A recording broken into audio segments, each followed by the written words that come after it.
speaking of Microsoft, Yeah. Reiner, you've been checking out the Xbox One X. Oh my gosh! Yeah, yes. it's been a lot of you wandering around the office, rubbing your head, going like, "I can't do it. It's too hard." I that's all I did. I haven't checked it out yet. Why is this so hard to review, and how did you eventually review it? So console launches, they're tough because there's a lot of games to review, but it is like a fresh start, right? Like it is like you cut off the past, it's gone. You're now just looking at the launch lineup, right? That's what you're basing your whole review on, is the hardware and the games, the experiences that are there on day one. With these mid-generation consoles now, all the past comes along. And when I say all of the past, like as I'm reviewing this, I'm looking at the Xbox One lineup, right? Like all the games, Gears of War, back 3 years of games. Rise. I didn't check Son that of out. Oh boy. But, I'm looking at those games, and then all of a sudden I start seeing things like, hey, Fallout 3 is now ready. And I'm like, Fallout 3? What the hell? Yeah, so I got to go back to 360 to look at these games.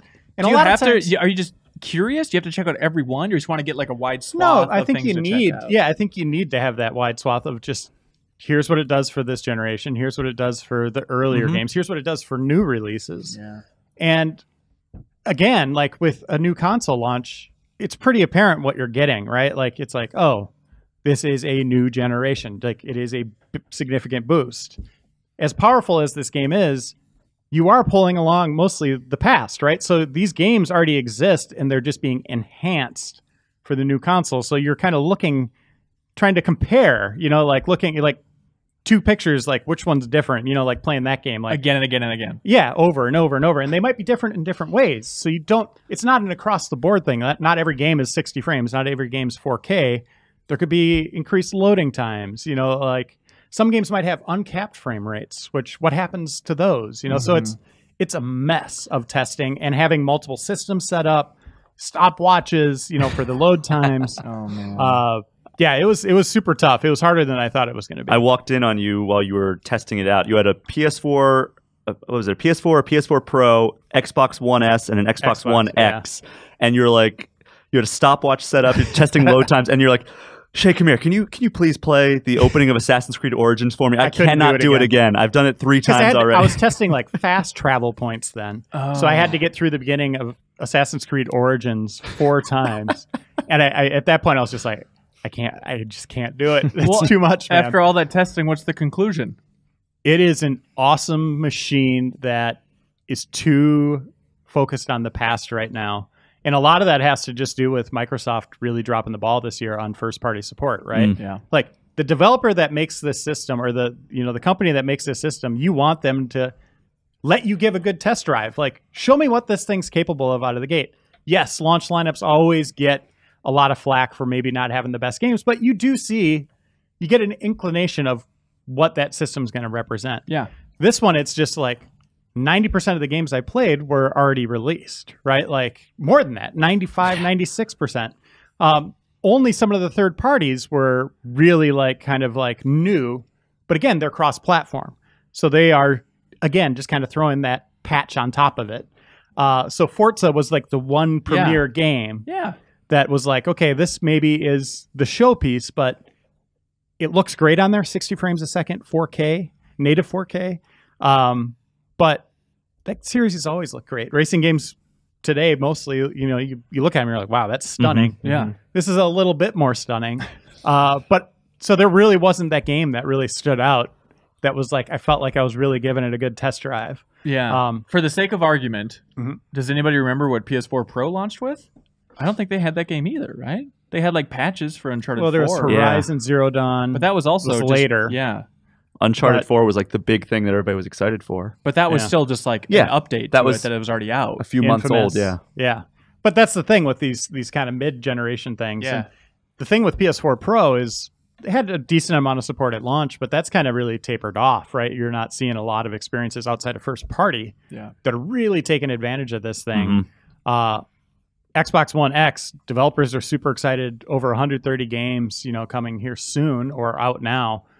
Will that continue? Will they continue making it tailoring it, or are they going to just make one for Xbox and call it a day? When I spoke with Microsoft last week, I asked him about, like, all right, how committed are you guys to actually supporting this thing? And of course, he's going to say we're very committed before the console launches, but he did make it seem like they put an emphasis on making this an easy thing for developers to port over their stuff. He's like, most developers are already making these really high-res assets for PC. All they have to do is pretty much just bring them over to Xbox now and set it up as like a patch. So he said that, like, this should be something that's super easy for developers to do. And I mean, obviously, it remains to be seen if that's actually going to be something that developers take advantage of. Can you guys convince me why I would ever want to buy one of these things? If I have a PC, why in the world would I ever spend this money for an Xbox One X? Well, you probably wouldn't, right? If you are a PC player that's already enjoying 4K, all those games are on PC. Microsoft's releasing all of its first party on there, so there's no reason for you to look back, right? Whereas if you are just like a console player and you play games every day, increased load times, better frame rates. I mean, those are big things, right? Like, I think that it does make games play better across the board. I had mine pre-ordered for, like, ever since they announced it and put it up for pre-order, and I actually canceled it in the few days leading up to it because I was like, I'm not seeing enough support right off the bat. But what did you want? I want because I just got a 4K TV like 3 months ago. So I want something that I don't have any type of 4K device right now. So I want to be able to watch like 4K Blu-rays. I want to be able to play games in 4K and HDR. I mean, right now, the only thing that takes advantage of HDR is the PS4. So I that's all I've been able to really enjoy about my TV over my last TV. So I want a 4K machine. I'm just trying to decide if, like, this is the one that I should, take the plunge on. So I'm in like a wait and see holding pattern where I'm going to see if there's going to be more support for this thing.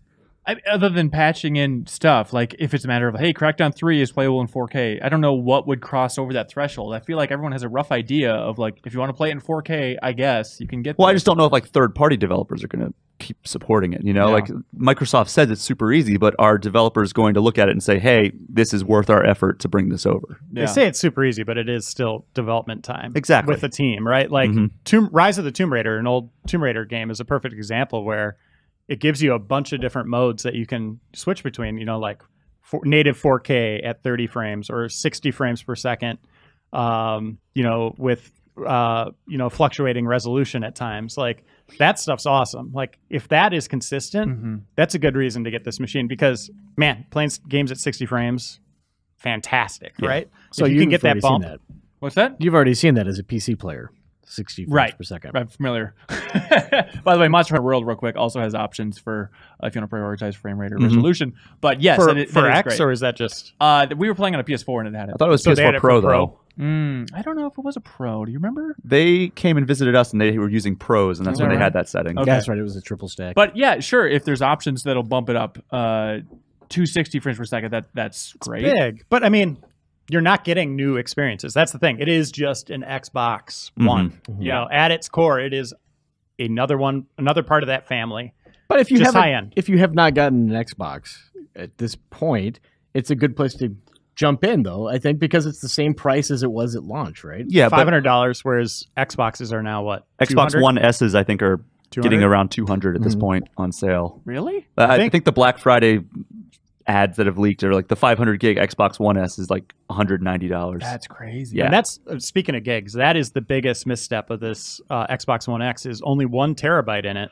Xbox One S, some models launched with 2 terabytes, which was like, okay, I know they want to keep the price down on this thing, but when your game sizes are 170 gigs for something like Quantum Break or 103 gigs for Halo 5, it's like, wow. I mean.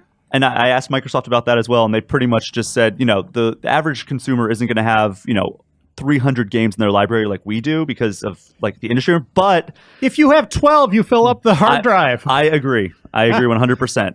And they also said they pushed we have the external hard drive capability as well, which I also don't really think is a great counter to my question, but I'm with you 100% on that. Yeah, Larry Herb was tweeting out sales of external hard drives today. I was like, well, that's kind of the song and dance. A day after this machine launches, they're tweeting out sales to, hey, here's how you can get some storage. 170 gigs for Quantum To be fair, Break. though, like an external hard drive is going to be the cheapest way to increase storage, right? Of course. It's just, versus when asking the manufacturer to include a larger hard drive. Yeah. I mean, it's always going to be like that. Yeah.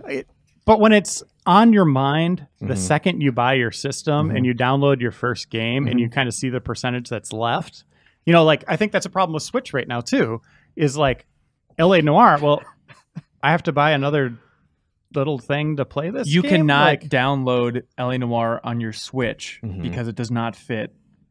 It's like it doesn't fit on the internal storage for the Switch. It's the dumbest combination of events.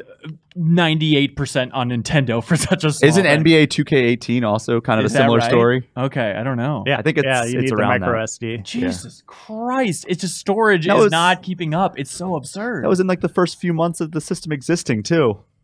Yeah, and it's like we're already upset about getting nickeled and dimed and microtransactions, and now it's like, I'll buy this as well with my system. But It's to like, be fair, like those games are going to be coming out on a cartridge, right? Some of them require downloads as well. Yeah.